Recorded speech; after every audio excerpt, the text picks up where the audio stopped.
Hello, everybody, and welcome to our 4 o'clock live. As you can see, I'm in the Christmas spirit, and I have sober Fausto with me today. How are you? I am too blessed to be stressed. Too blessed to be stressed. I just got to give you a high five before we start, because this guy is amazing. You are so unique, and you're so interesting, and like you just have this way where you can just like come in and captivate an audience, and you're not afraid to talk to people. So you guys wouldn't know, but before we got rolling, one of the owners was here, and I just love how you'll just like ask people questions, and you're just like, what's your purpose? Right. You know, and like you just get to it, and I find that so refreshing, because people have such a hard time talking about real stuff. You know, like things are so surface, and what do we get from surface talk? Absolutely nothing. You know, and so thank you for being you. And being your authentic, cool self that you are. So if you could share with everybody just a little bit about who you are, and then we'll dig into some of your background. Sweet. Well, first, I just want to say thank you for that introduction. Yeah, of course. There you go. I felt cool. We're done, right? You're like, wow, that's me? Yeah, so, I was born in Orange County. I grew up with a father who drank and did drugs, and my mom was the codependent excess warrior. And so I didn't really have I didn't have any direction growing up. I was always outside, from what I can remember, and so I would always try to look for a male figure for guidance. And I can remember when I was 7 years old, the first male figure I looked up to were these older boys, and I was sexually abused. And in that moment, I didn't see it as anything wrong. I just kind of saw it as like, I'm accepted, I'm understood, and I'm important. And so that wasn't even the trauma for it. The trauma was the day after when they bullied me again. Because now I'm like, oh, it's my fault. So that's where the shame and the fear and the guilt started. And so I developed traits to protect myself, which was like the know-it-all, the funny guy, people pleaser, to avoid that feeling of rejection. And so that went on, and the next thing that helped me cope with that was relationships in middle school. And so now that I call it the love drug, you know? Yeah, explain that. So you said that relationships helped you at the time through that. So what was that like for you? How did you use that as a coping skill at the time, which obviously wasn't the healthiest thing, but for people out there, they're doing that. So what did that look like so they can be more aware? It was just somebody giving me attention of the opposite sex. And so, again, having no direction and having this feeling of feeling alone in life and not seen, it was just having somebody make me feel seen. And so I'd become obsessed because I believed like this was the answer to all my problems. And so it was just any relationship with the opposite sex. And so I remember the first one was in middle school, and I felt understood, I felt accepted, and I felt seen. And so that's what it was until, like most relationships, they don't last. You're young, it happens. Right. But to me at that time, it was like the world was falling apart. Devastating, yeah. And so I would jump into working out, getting piercings, getting tattoos, and thinking that's what's gonna fix me. And sure enough, when another relationship would come into my life, I felt like I figured it out. And so I would jump into another relationship, and then that relationship would fail. So I'd have to go back to the blueprint, and it was like more tattoos, different style, different music, working out more, and I'd get into another relationship. So I was like, okay, I figured it out. And this is in 9th grade now, my third relationship, and then that didn't work out. And so that's when I started really spiraling, and I said, okay, I need to figure out how to get out of school now. I can't do this. And so I started creating lies to get out of school. I ended up being thrown in a psych ward because I said I was gonna kill myself as a joke, not knowing that they were gonna 5150 me. Yeah. And so that happened, got out of that, and then I got to a place of like getting independent studies. Now I don't have to face anybody. And in that season's when I was introduced to alcohol and marijuana. And so the same thing I got from that relationships with people is what I got from the drink. It was like a feeling of acceptance, feeling understood, feeling important. I didn't have anxiety, I had confidence, I had friendships. And so to me it was like, okay, like this is what I needed my whole life. Yeah. And so that opened up the gates to curiosity of like, what else is out there? And so when it took me down a road of heavier drugs, that's when I experienced, being molested. And again, I didn't see it as wrong because it happened to me as a child. So if it's happening to me again, this must be my story. And because there was arousal connected to it, like physical arousal, I felt like, again, this is my fault. Yeah. Like if it wasn't my fault, I wouldn't have felt this arousal to it. So I shame spiraled again, fear, shame, and guilt. And after that situation happened, I said, okay, I just got to party. And I was the party guy. I was the guy with the ecstasy. I was the guy that, had the coolest spots to go to, the fun guy, the class clown, all that stuff, right? And I'm not in school, so I don't have to worry about sobering up. And I did that throughout all high school until 18. And then again, I found a relationship. So I felt, okay, now I figured it out. And as soon as that relationship ended, when I was 21, same thing happened. I spiraled, and I used to believe that these girls I would date knew what happened to me. I thought because I was molested by men, that they must know, and that's why they don't want to be with me. And so you can imagine what that felt like for me, and nobody knows this stuff. And so I would self-destruct, go deep into my addiction, change how I looked, became a bartender, became a DJ at 21. I'm like, okay, now I can party and get paid. Maybe I figured it out. And sure enough, at 22, another relationship comes in. I'm like, okay, that's what I needed. That falls apart at 25. And so I believed she knows what happened to me as a kid. Everyone knows, everyone's gonna leave me. It's because I'm not meant to be with females, or I just can't be loved. And so that's when I was like, I'm gonna kill myself. And I tried committing suicide. I had 30 grand mal seizures in a month. I'm getting fired from my job. My mom has cancer. Dad's not in the picture. I'm about to lose everything. And that was the moment for me where, and I swear it's only because my mom was sick that I got sober, because I knew if I did not stop, I'm gonna lose everything, and what are they gonna do? And so that was the moment where I had this spiritual experience of that everything that happened in my life didn't happen to me, it happened for me. And it was that perception change of like, wait, are you telling me that I was strong enough to experience all that pain because I'm gonna help people grow through that pain? And that was the beginning of my sobriety, was that. So with that spiritual moment that you had, how do you think that happened? Like, yes, you had the knowing and the insight that you needed to be there for your mom and those things, but what do you think that was? Because you hear a lot of people saying, that didn't happen for me. I didn't have this moment. They don't know what it feels like. Can you walk us through what that physically felt like and what was happening that it came to be? Yeah, imagine when you have a really bad headache, right? And it's excruciating, maybe a migraine. Migraine, yeah. And you take that Advil or the Motrin and it goes away. It was a feeling of like that, but imagine that pain, that headache was my whole life. And all of a sudden, I experienced relief for the first time in my life. So surrender.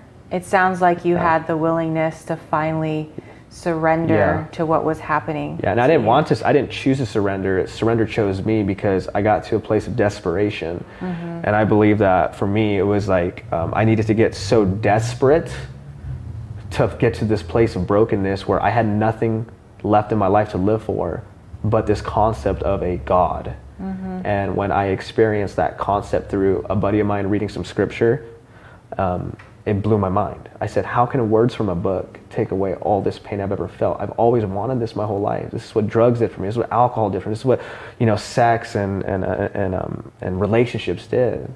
So that connection, that want, that need that you were looking for in all these different things, what I'm hearing is that you found that connection finally with your God. Right. And with your true self. What did that feel like when you found your God? I felt like, for the first time in my life, I felt comfort inside my skin. I felt like I had a purpose in life. I felt like I was strong and courageous, and I just felt like there was meaning. When did you start feeling comfortable sharing your experience and your truth? Because I really commend and I appreciate and respect you sharing about your past, because a lot of people go through a lot of trauma, especially men that don't want to talk about it. And there's so much guilt and shame and isolation that comes with that. So how was it that you were able to start sharing about that? Yeah. So for me, from day one, when I had that experience, I've been an open book. But I had it as a secret for like 18 years maybe. I wasn't saying nothing.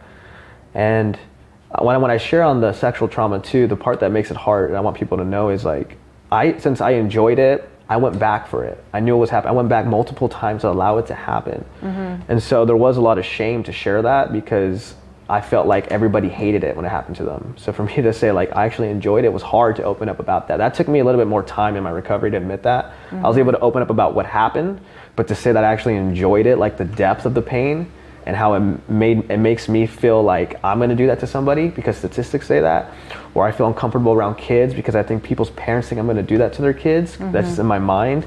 And every relationship that I've been in with a female, I would always get images of the trauma and going like, why is this happening? Like, what does this mean? You know, like, and so it was just, I knew from going to AA, finding people who've been through what I've been through, reading books, and really diving into healing that says, if you don't share it, you're gonna wear it and it's gonna wear you down. And I said, I don't wanna wear this stuff no more. I've been wearing it my whole life. And so just hearing, information like that or wisdom you can say is what allowed me to just go like, I'm going to be vulnerable because I've learned vulnerability creates relatability and relatability creates connectability and connection is the opposite of addiction. So I want that connection. Preach. Yes. And so that's why I said I will share it all day. Yeah. And I wear it on the back of my shirt. You know, it's like, it's crazy when we start sharing it heals us. Yeah. You know, I never knew the power of that until I started doing it. And until I started like really being vulnerable and being my true self. And you know, when we're just genuine and authentic, it's like, oh, you can breathe, you can take off this like armor that we wear, and then people genuinely come into our lives. You know, like we attract that. Yeah. I know you just mentioned a few of them. So what would you say are the main components to your like daily recovery? What's your routine? What are some of your suggestions that you could give to people out there that are struggling with their recovery? First thing I would say is reach out for help. You know, no one can help you unless you ask. And find a community to be a part of, whatever that is. You know, mine was AA in the beginning, but I also involve myself in churches and people who recover out loud through social media and stuff that we do events. So I say, ask for help, find a community, and work a program, whatever that is, because I know that, you know, change doesn't happen because of a prayer and you just change automatically, or if you wish for it, it's like you got to put in action. And so a lot of places that you can go to will give you a way of healing. And so I believe that you got to do that because you got to pay it forward. You have to. If you don't give it, you're going to lose it. Yeah. And I know for me, the thing that brings the most fulfillment in my life is helping another addict out or another alcoholic. Like I can make good money, I can have my businesses, I can go to cool places around the world and speak in front of thousands of people. But I'll be honest, I've been miserable in my life doing that in my recovery because I always got to go back to the basics of helping somebody else out. Right. And then that's what refills my soul. Yeah. And then I can actually enjoy life. Absolutely. So I know that's your passion. Would you say your passion is the same as your purpose? And if not, what do you think your actual purpose is in this life? Well, I believe passion is what you do for yourself and purpose is what you do for others. Okay. So my passion is for me to be able to get to this place of spiritual enlightenment because I just love getting to this place where I can feel this joy in life. And my purpose is to be able to give that to other people. Because if life is suffering, right? I believe the moment that we're born is when we start dying slowly. And we know bad shit's gonna happen, right? Bad stuff's gonna happen in the world. No matter what. And so I believe my purpose is to be able to give people a moment of joy and excitement and acceptance and understanding. And so they can pass that on. Because we might not be able to change the world, but you could change someone else's world. And then there's that domino effect. So I believe that's what my purpose is because it's the one thing that I do naturally and I just love it, you know. How do you stay in that space of being centered and present and aware enough to do that? What do you do for yourself? First thing I got to do is slow down. I got to slow down because if I don't slow down, then miracles look like coincidences and then life becomes black and white. So I always got to slow down. Let's say that again though. Yeah. Miracles will look like coincidences. That's so true because I always look for what they say are the God shots, right? Yeah. And like those signs and the synchronicities, and it's so true that you need to slow down so you can see that they're miracles. Right. Yeah. Okay. Because miracles are like a high. They are a high. And I want that, right? Yeah, me too. We deserve it. We worked hard. Yeah. And so to be able to slow down and get a little dose of a high each day is like, I'm all for it. And so it's slowing down to see that, because then I'll get out of my own way. The second thing I got to do is I have a balance of whether it's going to a meeting or to church at least once a week, at least maybe once every 2 weeks, right? Because I got some time under my belt. But going there to stay grounded, and then the next thing I got to do is I got to make sure that I spend time alone. So for me, what I do is I go out into like nature, and I go by myself, and I sit there, and I'm able to take in the energy from the nature, and I'm able to fill my soul with love. Because that's what it comes down to. I need to fill my soul with love without having to go to people, so then I don't try to force things to happen or enable or become codependent. So being able to go out in nature and fill my cup up with love allows me to be balanced. And so just doing that and then paying it forward. I love that. I do the same thing. Being in nature, it's like I get an hour outside of LA by myself, and I can already feel it. And that's just so cool, because you went, you said like 25 years being codependent, right? In relationships, and not being able to be alone, to now, to seek that out. And I think that's like one of the hardest things for people in addiction, not in addiction, just in life, is being okay with yourself and enjoying your own company and being able to fill up that cup, because people have a really, really hard time with that. What do you think you've learned the most about yourself in those quiet moments when you're just with you? That's a good question. I believe for me, what I've learned is that I just kind of have this understanding that I have this ability to really like take in spirituality like a lot of people can't. I get like this high from being able to connect the dots to why people do what they do, why am I here on earth, what I'm supposed to do, and how to like read certain texts, whether it's the Bible, AA book, self-help books, spiritual books. I'm able to read it and like take it in and like break it down and turn it into this art, to be able to turn it into like a group therapy thing, or be able to do a video on it for people to break it down. And I've noticed that people have told me, they go, you have a way of speaking that connects. You're not just sharing it like with information, because information doesn't change lives, right? It's emotional connection. It's emotional, yeah. And so I've learned I have this ability to be able to channel information into emotions. And the more I'm by myself, I understand that. Like, I'm not meant for this world to live a day-to-day life. Like, I'm meant to be that person that's all over the world, sleeping in my car because I want to, being homeless because I want to, staying with monks, staying with the Iceman, staying with pastors, like whatever. And the more I'm by myself, the more I understand that. And it makes me realize, like, I'm not supposed to fit in. I'm supposed to stand out. And that's what it teaches me the most, because we know a lot of us want to fit in. It's hard to stand out. It's lonely to stand out. It is, yes. And if you don't understand that you're not supposed to fit in, you're supposed to stand out, you can go crazy and fall back into old patterns or relapse or kill yourself. And so that helps me recenter myself to understand, like, walk in confidence. Like you said, I can walk into a room and light up the room. It allows me to believe that that's not the ego, that's just the gift that you were given. Absolutely. I love that. So what would you say is the most positive thing you've been able to bring out of your trauma?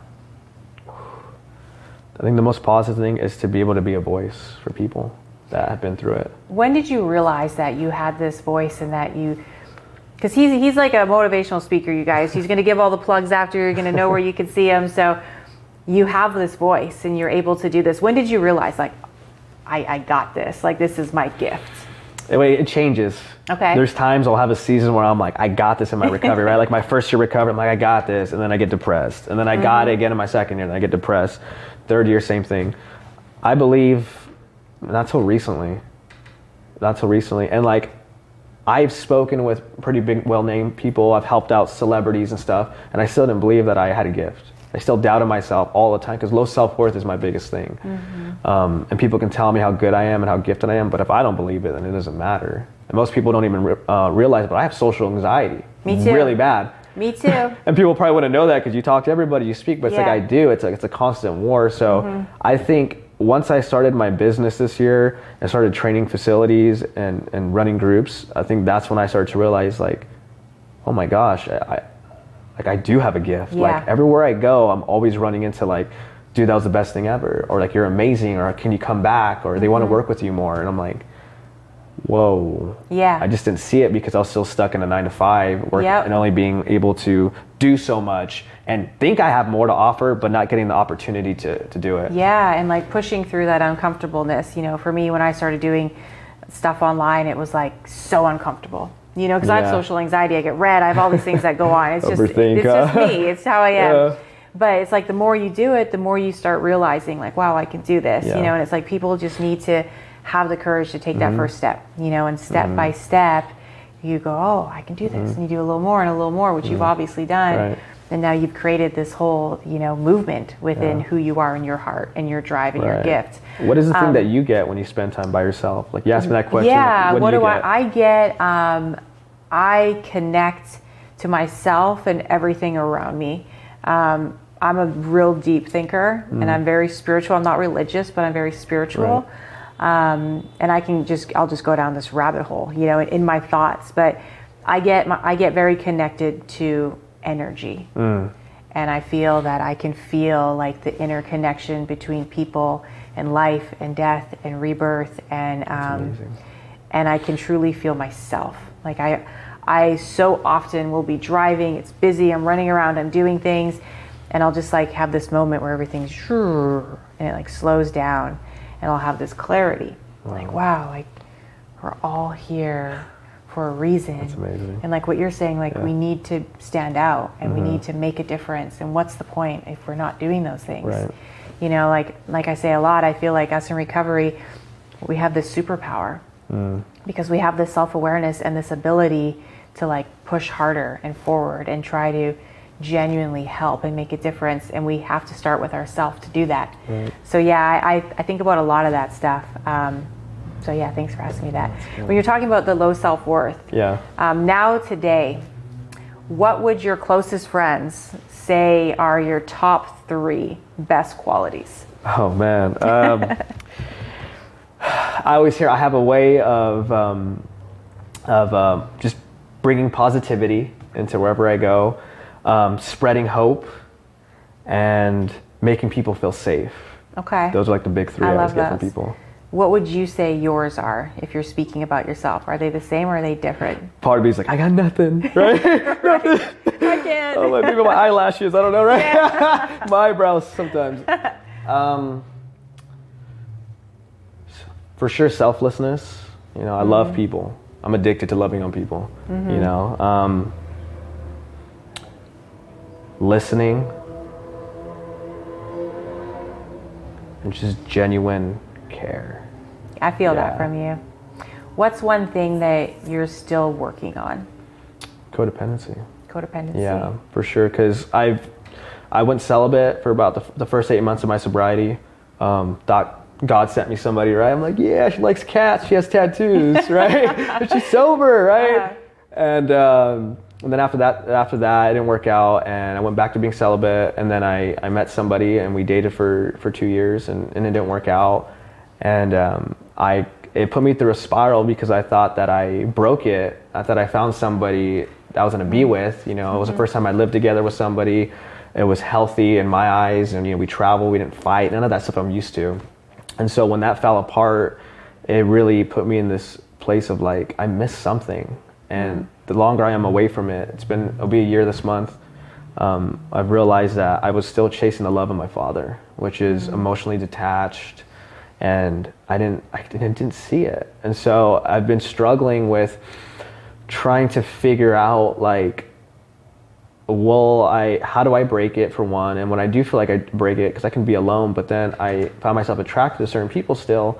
And now that I have a lot of attention, I didn't have a lot of attention growing up. Now where I'm at in my life, I'm getting a lot of attention, a lot of affection, which is a blessing and a curse. Yes. Because it's feeding my childhood wound. Right. So now before I didn't have choices, now I feel like I have too many choices. And so it's like, I can experience what I believe may be something healthy, and then I leave. Because I'm like, something doesn't feel right. And then I start beating myself up because I'm aware of it. I'm like, wow, this is probably good, but I can't enjoy it. Like, I don't like this. Why am I like this? And then I can see something else and be like, oh, okay, maybe this one. And then it's like, it's unhealthy. And it's like, I thought I figured this out. What's going on? I read the books. I will be alone. I will fast. I go to meetings. I'm open about it. And sometimes a part of me feels like, will I ever be able to find somebody that complements me, and will I be able to notice it? You know, I love that you said that, and I love how honest you are, because recovery is a journey. You know, and people can be sober for a very, very long time, and it does not mean that we don't still struggle with things. You know, it's like I struggle with a lot of things too in my life, you know, and a lot of the same thoughts in a lot of different ways. And being able to just voice that and talk about it and say, hey, I'm still struggling with this. And then other people don't feel so alone, because a lot of people have this idea in their head that you just get sober and everything's like, oh, we're just going to go to therapy and everything's going to be fixed.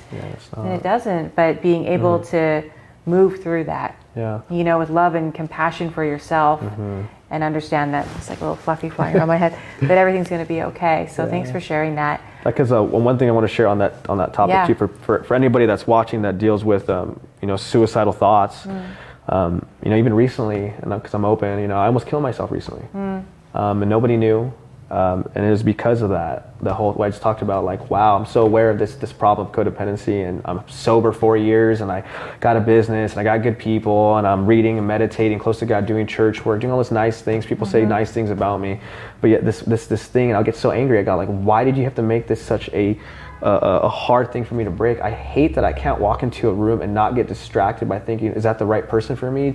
Do they like me? Why don't they like me? What is it about me? Is it the trauma that is still affecting me till this day? Why do I have to stand out sometimes so much?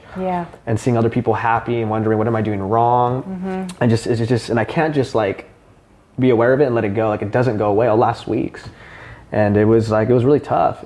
And I just share that with people because, like, you know, I think the more sober you get, then you can't run away. I can't get high, I can't drink. So now it's like, I want to escape, but what do I do? And so I just tell anyone that's watching, what helped me was having somebody that was able to let me express my thoughts in a safe space and just listen to me and allow me to cry, allow me to feel, allow me to be angry without them trying to give me tough love or get over it, because I didn't need that. I needed to express it and feel safe. Listening is by far some of the best medicine out there. To listen without thinking about what you're going to say in response, and without trying to give it. You just want to be listened to sometimes. So thanks for sharing that. Moving on to a different little note here, different chapter.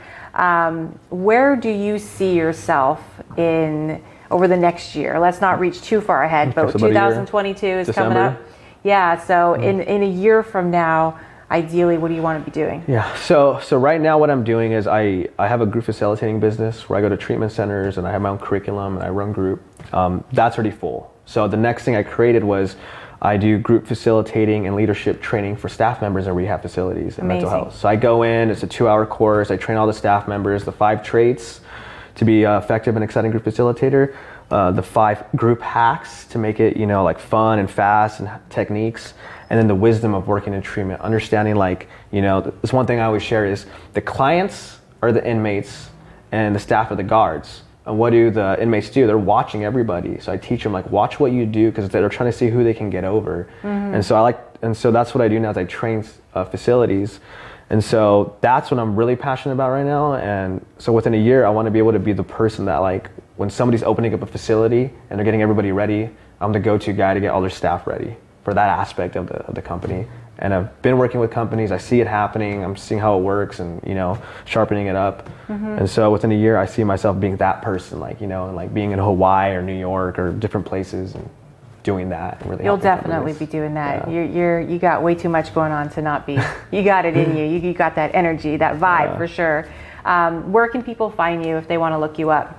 So people can find me at Sober Fausto on Instagram, Sober Fausto on Facebook, soberfausto.com, and then my movement, the SoCal Hope Dealers. You can find that on Instagram, Facebook, and the website, you know. So those 2 things. So Sober Fausto and SoCal Hope Dealers, and you can see videos that I got. I got a YouTube, just Sober Fausto, and we got a lot of good stuff, a lot of motivation, a lot of, you know, counseling videos, a lot of what we do, like the fun stuff, all our events that we do that people can be a part of and stuff like that, and just good vibes. Okay, right on. So if you had a mission, maybe you already have one, but a mission statement, something that in a paragraph describing yourself and who you are and what you do, what would you say? To be able to, so my mission is to make people feel safe and like they're not alone and like they matter. I want every single interaction I have with somebody to get that out of it. because I know what it feels like to not have that for a long time. And I think a lot of people don't give people the time of day to do that because people are so stuck in self or, you know, what they want, or they have anxiety, or they don't know. And so that's my mission, is just to make people feel safe, seen, and just loved. Okay. Yeah. Last thing. Yeah. Sober fun. You do some cool things. And you have a hobby. I wish you had it here, but they can look you up. Tell everybody what you do. Yeah, so one of my hobbies that I do is I jump rope, and I found I'm pretty good. He's really, really good. And so, and it's wild. Yeah, I just picked up a jump rope. I saw this guy that's the #1 guy in the world, and I said, I want to meet this guy, and I want to say his jump rope saved my life. And so I would watch him and manifest it and visualize it, and I got so good at what I do with the jump rope that only one person can do it that I've seen, which is my mentor. And I just started making videos, and I started meeting people and doing videos, and they did stories on me and stuff like that. And so that's one of my things. Cool. Yeah, jump rope, spiritual jump roping, right? Yeah, there you go. Well, right on, man. Thank you so much for coming on. You are such a blessing to so many people, and I'm proud to call you my friend. So I appreciate you. You made me feel very understood, accepted, seen, and connected. Definitely. So I appreciate you and what you do. Oh, thank you. Yeah. All right, you guys. Thank you for tuning in. Have a wonderful week. We will see you next Thursday. Next Friday. Right. Check out The Edge. I don't know why I said Thursday. Check it out. Friday. All right. Thanks, guys. We'll see you next time. Sweet. You're amazing.